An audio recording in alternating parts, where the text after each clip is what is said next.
Welcome to रोशन की class YouTube channel. आप सभी का आज की इस वीडियो में एक बार फिर से बहुत बहुत स्वागत है। आज हम देखने वाले हैं गणित की शिक्षण योजना, जो कि आप लोगों के लिए कक्षा 7 और कक्षा 8 दोनों के लिए लाभदायी होगी। और पूरी वीडियो देखिएगा। अगर आप लोगों को वीडियो पसंद आए तो लाइक कर दीजिएगा, और अगर अभी तक रोशन की क्लास यूट्यूब चैनल पर नए हैं तो नीचे लाल कलर का सब्सक्राइब बटन होगा, उस पर क्लिक करके सब्सक्राइब कर दीजिएगा, और साथ ही साथ बेल आइकन को दबा दीजिएगा, जिससे मैं कोई वीडियो यहाँ पे शिक्षण योजना की वीडियो या फिर आपके लिए हेल्पफुल वीडियो कोई अपलोड करता हूँ शिक्षा विभाग से, तो उसकी नोटिफिकेशन आप तक पहुँच जाए। और अगर आप लोग भी किसी अन्य शिक्षक की हेल्प करना चाहते हैं, आपको माध्यम की ज़रूरत है और आपको माध्यम नहीं मिल रहा है, तो रोशन की क्लास यूट्यूब चैनल एक अच्छा माध्यम है। आप अन्य शिक्षकों की भी हेल्प कर सकते हैं, जिस तरीके से मैं आप लोगों की हेल्प कर रहा हूं। तो उसके लिए सिर्फ आपको इतना काम करना है कि रोशन की क्लास यूट्यूब चैनल के व्हाट्सअप नंबर पर, नीचे मैं डिस्क्रिप्शन बॉक्स में व्हाट्सअप नंबर दे दूँगा, उस पर आप अपने पाठ्य योजना की या फिर कोई भी आपके पास शिक्षा विभाग के लिए जानकारी है तो उस पर आप उसकी फ़ोटो खींच के भेज दीजिएगा। मैं कोशिश करूँगा कि उसकी एक वीडियो बना दूंगा। अन्य शिक्षकों के पास पहुंचाने का सबसे अच्छा माध्यम है ये। और उसमें अगर आप चाहेंगे तो आपको क्रेडिट देने के लिए आपका नाम और आपका जो जिस विद्यालय में आप कार्यरत हैं वो भी मैं दर्शा दूंगा, या और साथ ही साथ बोल भी दूंगा। अब आते हैं आज की शिक्षण योजना की वीडियो पे। आप देख सकते हैं हमारी आज की शिक्षण योजना है घातांक के ऊपर। सबसे ऊपर इस तरीके से शिक्षण योजना लिख लीजिए। आपको मिला होगा एक फाइल, उसमें सारी चीज़ें ऑलरेडी यहाँ पे स्ट्रक्चर वे में बनी होंगी, उसमें बस आपको भरना है। उसके बाद देख लीजिए दिनांक लिखना है, कक्षा लिखनी है। कक्षा हम जैसे कि मैंने अभी आपको बता दिया 7वीं और 8वीं दोनों के लिए है ये लाभदायी। विषय गणित का है, समय 40 मिनट का है। अब उसके बाद आपको यहाँ पे लिखना है अगला heading learning outcome. Learning outcome में लिखना है बच्चे घातांकों के नियम समझ सकेंगे एवं उससे संबंधित प्रश्नों को हल कर सकेंगे तथा धनात्मक एवं ऋणात्मक घातांकों को पहचान सकेंगे तथा छोटी एवं बड़ी संख्याओं को घात रूप में व्यक्त कर सकेंगे। इसके बाद आपका आता है प्रकरण। प्रकरण में आपको देख लीजिए लिखा गया है, आपको प्रकरण मतलब जो टॉपिक आप पढ़ा रहे हैं उसी को लिखना होता है, तो प्रकरण में आपको लिखना है घातांक। उसके बाद यहाँ पे अगला हेडिंग है सीखने सिखाने की सामग्री। सीखने सिखाने की सामग्री में आपको लिखना है चौक, डस्टर, चार्ट, शिक्षण सहायक सामग्री। यहाँ पे देख लीजिए ICT होगा, वीडियो दीक्षा ऐप, इसको आप सुधार कर लीजिएगा। ITC यहाँ पे लिखा है, ICT होगा। उसके बाद अगला हेडिंग है यहाँ पे सीखने सिखाने की प्रक्रिया एवं गतिविधि। तो इसमें आपका चार कॉलम बनता है। पहला क्रम संख्या, चरण, समय और आकलन के तरीके।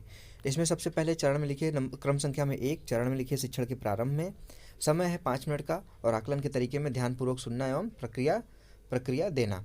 इसके बाद देख लीजिए शिक्षण के प्रारंभ में लिखा गया है, इसमें लिखा गया है शिक्षिका या फिर शिक्षक बच्चों को घातांक की अवधारणा से परिचित कराने के लिए कुछ रोचक प्रश्न पूछेगी जो कि बच्चों के पूर्व ज्ञान से संबंधित होगा।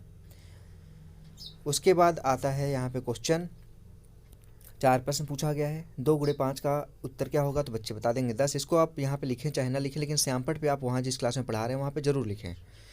दूसरा क्वेश्चन है 100 गुणे 10 का उत्तर क्या होगा, तो 1000 होगा, सोचकर बच्चे बताएंगे।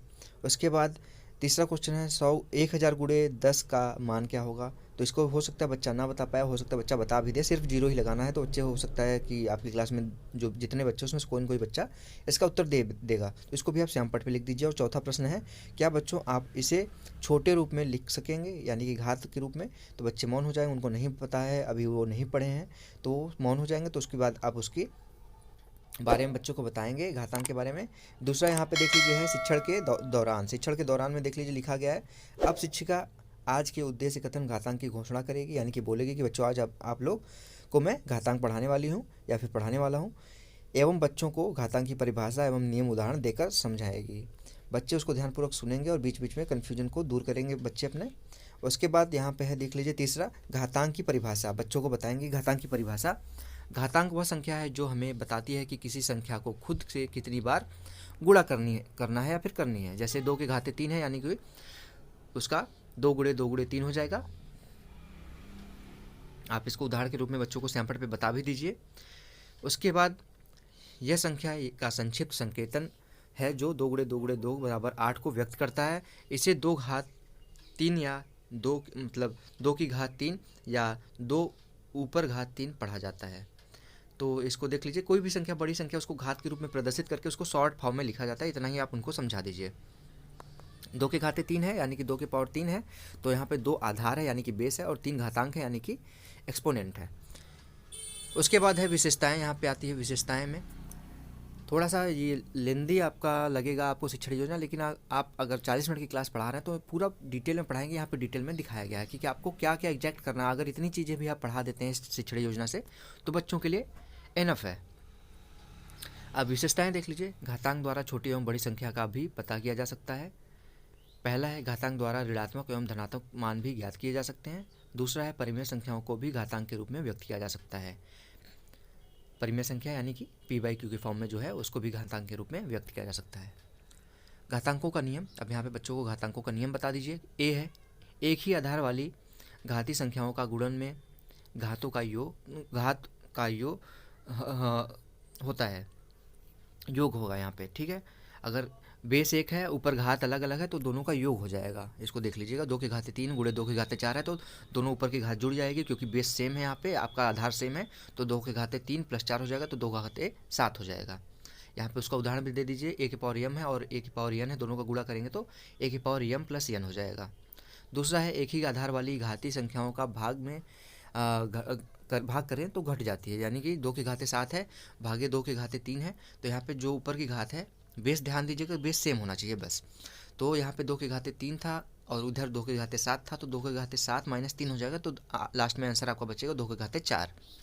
उसको भी यहाँ पे 1 पावर m भागे 1 पावर n है, तो 1 पावर m - n हो जाएगा। इसको भी इस तरीके से बता दीजिए। तीसरा है किसी घात की संख्या में 2 ब्रैकेट होने पर घातों का आपस में गुणन हो जाता है, यानी कि यहाँ पे देख लीजिए 5 की पावर 3 है, उसकी पावर 4 है, तो 5 की पावर 3 गुणे 4 हो जाएगा, यानी कि 5 की पावर 12 हो जाएगा। अगला है डी, पृथक आधार केंद्र समान घात वाली संख्याओं का गुणन, यानी कि यहाँ पे बेस देख लीजिए अलग है लेकिन ऊपर की पावर सेम है। तो यहाँ पे देख लीजिए है एग्जाम्पल, 2 की घाते 4 और गुणे 3 की घाते 4, तो यहाँ पे नीचे का गुणा हो जाएगा, यानी कि 2 और 3 का गुणा हो जाएगा, घात वही रहेगा, 2 गुणे 3 की घाते 4 हो जाएगा। ई है पृथक आधार केंद्र समान घात वाली संख्याओं का भाग, यानी कि पृथक बेस है, यानी कि अलग अलग बेस है लेकिन घात सेम है, तो उसको कैसे करेंगे, अगर भाग है तो 8/9 हो जाएगा, यहाँ पे एग्जाम्पल में दिया गया है जो, और घात में 5 ही रहेगा। अब आपका तीसरा चरण आता है शिक्षण के बाद 5 मिनट का। शिक्षण के अंत में अध्यापिका मुख्य बिंदुओं की पुनरावृत्ति कराएगी, उससे संबंधित प्रश्न पूछेगी एवं श्यामपट्ट कार्य कराएगी तथा एक गतिविधि का आयोजन करेगी। इसके पहले जो था शिक्षण के दौरान, वो आपका 25 से 30 मिनट का हो सकता है। गतिविधि में देख लीजिए है, अध्यापिका या फिर अध्यापक कक्षा में एक गतिविधि का आयोजन करती है। बच्चों को बड़ी संख्याओं को घात के रूप में लिखने को दिखा दिया जाता है। बच्चों को स्तर के अनुसार बांट दिया जाता है एवं उसी के अनुसार संख्याएं दी जाती हैं। अतः सबसे पहले संख्याओं को घात के रूप में लिखने वाले बच्चों को एक एक टॉफ़ी दी जाती है। आप यहाँ पे कुछ भी आप अपने अनुसार रख सकते हैं, कोई बड़ी संख्या दीजिए, उसको घात के रूप में लिखने के लिए बच्चों को दे दीजिए, और जो बच्चा सबसे पहले करेगा उसको कोई इनाम या फिर कोई प्रोत्साहन, आप प्रोत्साहन इनाम के रूप में भी दे सकते हैं और उसको शाबाश करके उसको प्रोत्साहित भी कर सकते हैं। उसके बाद आपका आता है श्यामपट्ट कार्य। श्यामपट्ट कार्य में देख लीजिए यहाँ पे है घातांकों के नियम। यहाँ पे जो आपने बताया था उसी को श्यामपट्ट पे लिख दीजिए। a की पावर m, यानी कि a की घाते m गुणे a की घाते n है, तो दोनों का गुणा हो जाएगा, ऊपर घातों का बेस सेम रहेगा, ऊपर प्लस हो जाएगा, ध्यान दीजिएगा जुड़ जाता है, गुणा होता है तो a की पावर m + n हो जाता है। जब भाग होता है, अगर सेम बेस है और पावर अलग अलग है तो वो माइनस हो जाता है, a की पावर m - n हो जाएगा।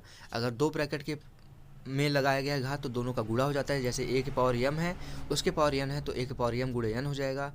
अगर अलग अलग आपका बेस है, यानी कि आधार अलग अलग है और पावर सेम है, a की पावर m है गुणे b की पावर m है, तो यहाँ पे बेस का गुणा हो जाएगा, पावर वही रहेगा, a गुणे b की पावर m। और अगला है देख लीजिए लास्ट, a की पावर m है और भागे में b की पावर m है, यानी कि बेस अलग अलग है और घात सेम है, तो यहाँ पे भाग हो जाएगा बेस का, a/b हो जाएगा, यानी कि a भागे b हो जाएगा और पावर m रहेगा। अब लास्ट में आता है प्रदत्त कार्य, यानी कि बच्चों को घर पे कार्य करने के लिए देंगे आप होमवर्क, गृह कार्य। तो सभी बच्चों को आप 4-5 क्वेश्चन दे दीजिए, जिससे बच्चे घर पे जाके वो सॉल्व करेंगे और वो प्रैक्टिस कर पाएंगे उस चीज़ को। मैथ सबसे ज़्यादा प्रैक्टिस वाली चीज़ है, तो प्रैक्टिस के लिए बच्चों को क्वेश्चन जरूर दीजिए। सभी बच्चे दी गई संख्याओं को हल करेंगे, यानी कि यहाँ पे दे दीजिए 4 एग्जाम्पल दिया गया है।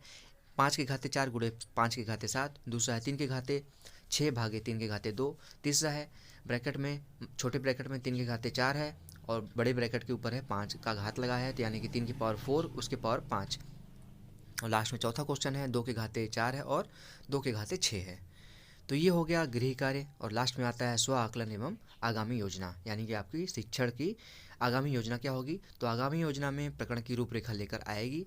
इस योजना से सीखे हुए सुधार, इस योजना में जो सीखा गया है इसमें जो त्रुटियां हुई इसमें सुधार किया जाएगा। तो ये हो गया आपकी शिक्षण की आगामी योजना।